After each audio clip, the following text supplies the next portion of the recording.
everyone, I'm Misthi Mittal. I'm a first year student at the University of Sydney. I'm currently pursuing Bachelor's of Commerce with Finance as my major and International Business as my minor.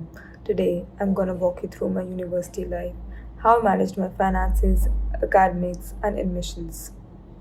While I was shortlisting universities, I focused on institutions that aligned with my interest in commerce and offered me global exposure.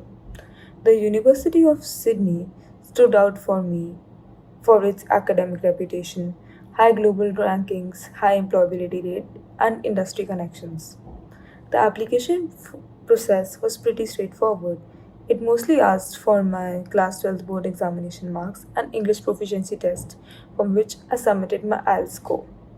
One of the biggest academic shifts I noticed after moving from India was the teaching style. In CBSE, they majorly focused on memorization of basic stuff and getting things exact to the point, whereas here in Sydney, the focus was majorly on critical thinking, how I applied this critical thinking into my real life, and my class participation. It took me a little time to adjust, but the tutors were incredibly supportive. Programs like PAS, which is the peer assisted study sessions, also helped make the transition much smoother. For my 3 year course, the indicative annual tuition fee is around 43,000 Australian dollars. My monthly living expenses typically range from 2,500 to 3,500 Australian dollars. That includes my rent. I received a 20% scholarship that really helped me a lot.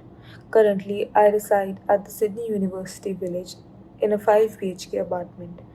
My aggregate fees rent cost around 456 Australian dollars per week. While searching for housing, I think it's really important to start early and prioritize places that are close to public transport and essential stores. You should always inspect for the property, either in person or virtually, and must be cautious for online scams. For daily living, I manage by cooking simple meals at home and using an Opal concession student account that gives me discounted student transport.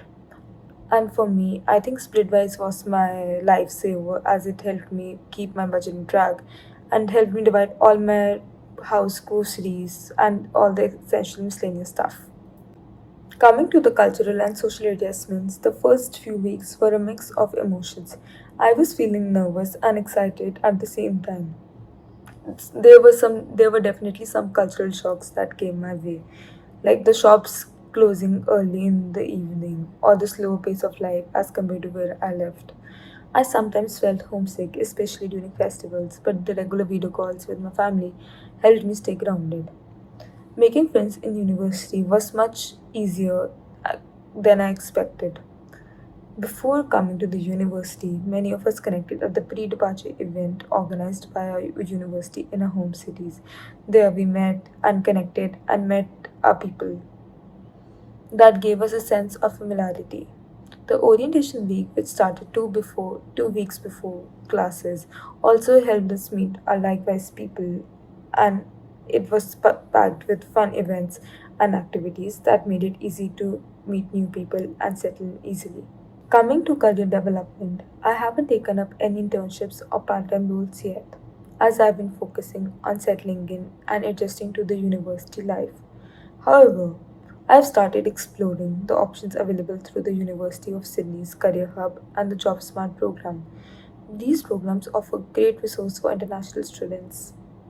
The university provides strong support through career counseling, resume workshops, and networking events. These events generally happen every week and helps in connecting with peers. While I haven't started working yet, I feel confident knowing there's a clear structure in place to help students build expertise and find opportunities. The job market for commerce students is really competitive, especially in the finance department. But with the right guidance and early preparation, I'm optimistic about my post study prospects.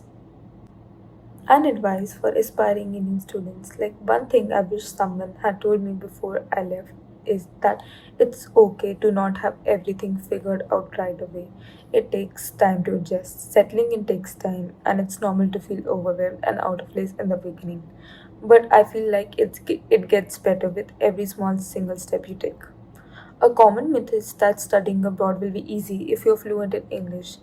But trust me, but beyond language, there are cultural shifts of how people think, interact, and even approach academics that takes getting used to it.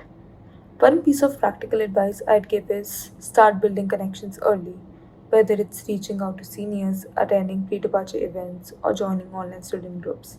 These early relationships can help you feel less alone when you arrive.